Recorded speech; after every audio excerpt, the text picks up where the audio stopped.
लोग security money देकर आए हैं। हाँ। कितना दिए थे? 20,000। 20,000 दिए थे। कहा गया है कि 1,000 रुपया जमा करो और नहीं तो तुमको इधर से उधर भेजेंगे, तुमको निकाल देंगे, तुमको बाहर भेज देंगे। नमस्कार। सोशल मीडिया पर एक ऑडियो तेज़ी से वायरल हो रहा है। जिस ऑडियो में जो आवाज़ सुनाई पड़ रही है उस आवाज़ से ऐसा साफ लग रहा है कि रोहतास के स्वास्थ्य विभाग में काम करने वाले निजी सुरक्षा कर्मियों का शोषण हो रहा है, उनका दोहन किया जा रहा है। हालांकि आवाज़ किसकी है ये इसकी शिनाख्त तो नहीं हो पा रही है, लेकिन जो बातें सामने आ रही है उसके अनुसार जिस एनजीओ के द्वारा रोहतास के स्वास्थ्य विभाग में सुरक्षा प्रदान की जाती है उसी के किसी अधिकारी के द्वारा सीधे तौर पर पैसे की मांग की जा रही है। उस ऑडियो में जो बातें सुनाई पड़ रही है उस बात से यही खुलासा हो रहा है या यही तथ्य निकलकर सामने आ रहे हैं कि सीधे तौर पर जो भी स्वास्थ्य विभाग में निजी सुरक्षा कर्मी कार्य कर रहे हैं उनका शोषण किया जा रहा है। काम कराने के नाम पर उनसे पैसे की उगाही की जा रही है और ये बता रहा है कि किस तरह से सासाराम या अन्य जगहों पर जो निजी सुरक्षा कर्मी काम कर रहे हैं उनके साथ एनजीओ के द्वारा व्यवहार किया जा रहा है, एनजीओ के अधिकारियों के द्वारा व्यवहार किया जा रहा है। इस ऑडियो से साफ तौर पर जाहिर हो रहा है। सोचिए कि किस तरह से आउटसोर्सिंग के नाम पर ये खेल जो चल रहा है, इस खेल में जिस तरह से यहाँ के सुरक्षाकर्मी प्रभावित हो रहे हैं, जिस मानसिक प्रताड़ना के शिकार हो रहे हैं, जिस आर्थिक दोहन का शिकार हो रहे हैं, शायद उसकी ओर किसी का ध्यान नहीं जा रहा है। समस्या लगातार जटिल होती जा रही है और इस जटिल होती समस्या की ओर न तो सीएस ध्यान दे रहे हैं, न तो यहाँ के जिलाधिकारी ध्यान दे रही हैं और इसीलिए कहा जा रहा है कि तमाम निजी सुरक्षाकर्मी डरे हैं, सहमे हैं। उन्हें इस बात की अंदेशा है कि अगर उनके द्वारा पैसा नहीं दिया गया तो उन्हें कार्य से निकाल दिया जाएगा। ये डर सता रहा है और जब भी सुरक्षाकर्मी से बात करने की कोशिश करेंगे ये खौफ साफ तौर पर उनके चेहरे पर दिखाई पड़ेगा। कहा यह भी जा रहा है कि जब सुरक्षाकर्मियों की भर्ती होती है उस दौरान सिक्योरिटी मनी के नाम पर 20 से 25,000 रुपये की उगाही होती है। इस तरह की बात कही जाती है। आखिर ये प्रावधान किया गया है, किस तरह से नियम बनाए गए हैं, जिनके द्वारा नियम बनाए गए हैं उनको बताना चाहिए कि क्या सिक्योरिटी मनी के नाम पर 20 से 25,000 लेने का प्रावधान किया गया है या नहीं किया गया है, या फिर इन लोगों से शोषण किया जा रहा है, इन लोगों से जबरन राशि की वसूली की जा रही है। इस बात को समझने की कोशिश होनी चाहिए। जिस तरह से ऑडियो में सुनाई पड़ रहा है कि प्रत्येक सुरक्षा कर्मियों से 1,000 रुपये की वसूली की जाए और वह वसूली केवल काम कराने के नाम पर करने की कोशिश की जा रही है। इस तरह की बातें ऑडियो में साफ सुनाई पड़ रही है। यहाँ पर देखिए कुछ सुरक्षाकर्मी हैं जो शायद पैसे को दे भी चुके हैं। जिस पैसे की डिमांड की गई उसके बाद इन लोगों के द्वारा पैसे दे भी दिए गए हैं। कहा गया कि पैसे अगर नहीं देते हैं तो सीधे तौर पर काम से निकाल दिया जाएगा।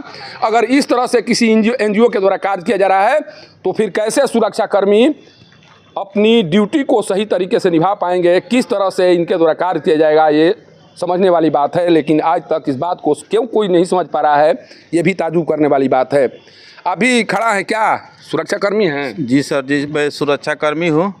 मेरे काम कर रहे हैं अभी? जी जी। अच्छा। मैं पिछले 7 साल से यहाँ काम किया सुरक्षा के लिए और हर तरह से यहाँ पे जो भी हम लोग को सुरक्षा से होता है वो हम लोग काम किए।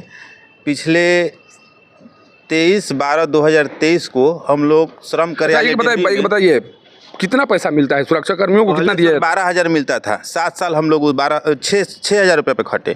फिर हम लोग श्रम कार्यालय डेहरी में केस दायर किए 23/12/2023 को, जिससे हम लोगों को यहाँ पर श्रम आयुक्त के अनुसार यहाँ पर 10,000 और 2,000 या 2,500 पीएफ मिलेगा।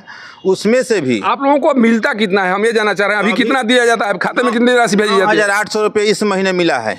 इस महीने से 9,000। इससे पहले कितना राशि दी जाती है? 6,000 रुपये दिया जाता था प्रत्येक माह खाते में भेजी जाती थी। जी जी सर। एक ऑडियो वायरल हो रहा है, उस ऑडियो में पैसे की मांग करने की बात सामने आ रही है कि उसमें क्या सच्चाई है? को कहा गया है कि 1,000 रुपया जमा करो और नहीं तो तुमको इधर से उधर भेजेंगे, तुमको निकाल देंगे, तुमको बाहर भेज देंगे। कौन कहा है इस तरह की बात? जो प्रबंधक है, मैडम है, हमारे पटना में बैठती हैं, उनके द्वारा बोला गया है। पैसे की मांग की गई है? जी जी। आखिर बताया गया होगा ना कि किस कारण से, किस काम के लिए बोल रहे हैं कि हम घूस देते हैं। किसको घूस देती हैं मैडम, तो आप अपने स्तर से जांच करवाइए क्यों घूस दे रही हैं। हमारा हक है, कमाए धोती वाला खाए टोपी वाला, उसका मुख्य कारण क्या है स्पष्ट बताइए। देखिए, जिस तरह से ये बात कर रहे हैं, 6,000 रुपया अभी तक इनको मिल रहा था, शायद इस महीने से बढ़ाया गया है, राशि को बढ़ाई गई है। आखिर 6,000 रुपये में कौन काम करता है? क्या कोई व्यक्ति 6,000 रुपया में, जबकि इन लोगों से कितने घंटे काम लिया जाता है? 8 घंटे काम लिया जाता है सर। 8 घंटे तक काम अगर कोई सुरक्षाकर्मी कर रहा है तो फिर 6,000 रुपये का भुगतान एजेंसी के द्वारा कैसे किया जा रहा था, ये भी सबसे बड़ा सवाल है। और क्या एजेंसी को जो राशि भुगतान की जाती थी यहाँ से, चूँकि स्वास्थ्य विभाग के द्वारा एजेंसी को राशि भुगतान की जाती होगी, उसके बाद एजेंसी के द्वारा सुरक्षाकर्मियों को पैसा दिया जाता होगा, क्या स्वास्थ्य विभाग के द्वारा 6 या 7,000 रुपया या कितनी राशि भेजी जाती थी, ये भी जांच होनी चाहिए। कितनी राशि भेजी जाती है, इसकी भी जांच होनी चाहिए कि सुरक्षा उपलब्ध कराने के नाम पर एजेंसी को स्वास्थ्य विभाग के द्वारा कितनी राशि भेजी जाती है, उस बात की भी जांच होनी चाहिए। तब पता चलेगा कि एजेंसी के द्वारा सुरक्षा कर्मियों को कितनी राशि दी जा रही है और एजेंसी को स्वास्थ्य विभाग के द्वारा कितनी राशि भेजी जा रही है। इस बात की जाँच होनी चाहिए। किस बड़े पैमाने पर घपले किए जा रहे हैं, किस बड़े पैमाने पर राशि की कटौती हो रही है, इस बात की जाँच भी होनी चाहिए। देखिए, आप लोगों से भी पैसे की मांग की गई है। जी सर।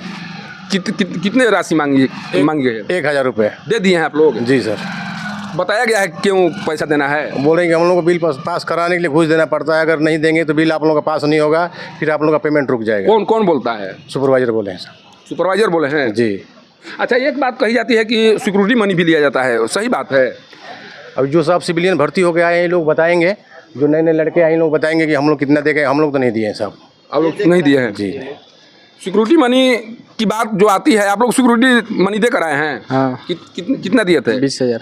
20,000 दिए थे सिक्योरिटी मनी? हाँ। कब भर्ती हुए थे? 1.5 साल हो गया। 1.5 साल? 1.5 साल पहले 20,000 रुपया दिए थे? हाँ। अभी वाले ये लोग हैं। आप लोग भी आए हैं, नए नए हैं? Yes sir. आप लोगों को भी देना पड़ा है सिक्योरिटी मनी? Yes sir. कितना? जितना बोल रहे हैं। 20,000 हाँ। Security money? क्या क्या कुछ दिया गया है, उसके बदले में क्या दिया गया है? आप नहीं, कुछ मिला नहीं है? नहीं, इसका खाली ड्रेस मिला है। केवल ड्रेस मिला है? आप लोगों से भी 1,000 रुपये की मांग की गई है? दिए हैं आप लोग? अभी तो नहीं दिए, बाकी मांग रहे हैं तो देना ही पड़ेगा ना। मांग की जा रही है? हाँ। देखिए, कौन है जो बिल पास करने के नाम पर इस तरह की राशि की मांग कर रहा है? कौन है जो क्या क्या अभी आए हुए हैं भर्ती होकर? ना, हमारा 4 साल हो गया सर। अभी सिक्योरिटी मनी दिए थे कि नहीं?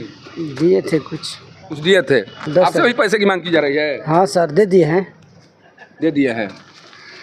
जो बिल पास कराने की बात कही जा रही है, क्या स्वास्थ्य विभाग में बिल पास कराने के लिए पैसे दिए जाते हैं? क्या बिना पैसे के बिल पास नहीं होते हैं? ये सबसे बड़ा सवाल है। और कौन बिल पास करता है स्वास्थ्य विभाग का?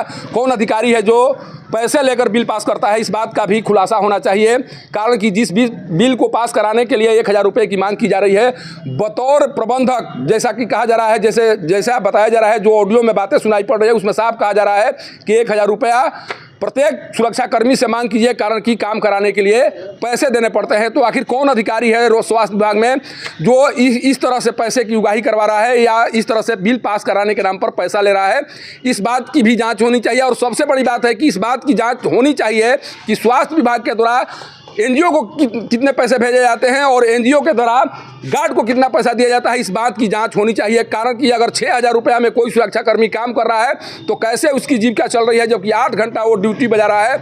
8 घंटा ड्यूटी करने वाले को 6,000 रुपया अगर दिया जा रहा है तो शोषण नहीं है तो क्या है? उसके बाद में भी अगर 1,000 रुपये की मांग की जा रही है तो इसे क्या कहा जाए, इसे किस तरह से समझा जाए? और क्यों न कहा जाए कि एजेंसी के माध्यम से, आउटसोर्सिंग के माध्यम से पूरे बिहार में लूट मचाने की कोशिश की जा रही है और ये लूट साफ तौर पर दिखाई पड़ रही है। खासकर स्वास्थ्य विभाग में जिस तरह से मंगल पांडे के विभाग में ये चीज़ें सामने आ रही हैं, जिस तरह से बातें सुनाई पड़ रही हैं, वो बातें बता रही है कि जब मंगल पांडे को प्रशांत किशोर के द्वारा उगाही मंत्री के तौर पर चर्चा की जा रही है तो ये चर्चा केवल इसलिए नहीं की जा रही है कि मंगल पांडे को बदनाम किया जाए, बल्कि इस तरह के तथ्य दिखाई पड़ रहे हैं जिस तथ्य के आधार पर यह कहा जा सकता है कि मंगल पांडे के विभाग में पूरी तरह से उगाही का खेल चल रहा है। और ये उगाही का खेल तब तक से चलता रहेगा जब तक से इस तरह के मामलों की जांच नहीं होगी और तथ्यों को सामने नहीं लाया जाएगा। सासाराम से पब्लिक न्यूज़ के लिए सत्येंद्र चौबे की रिपोर्ट।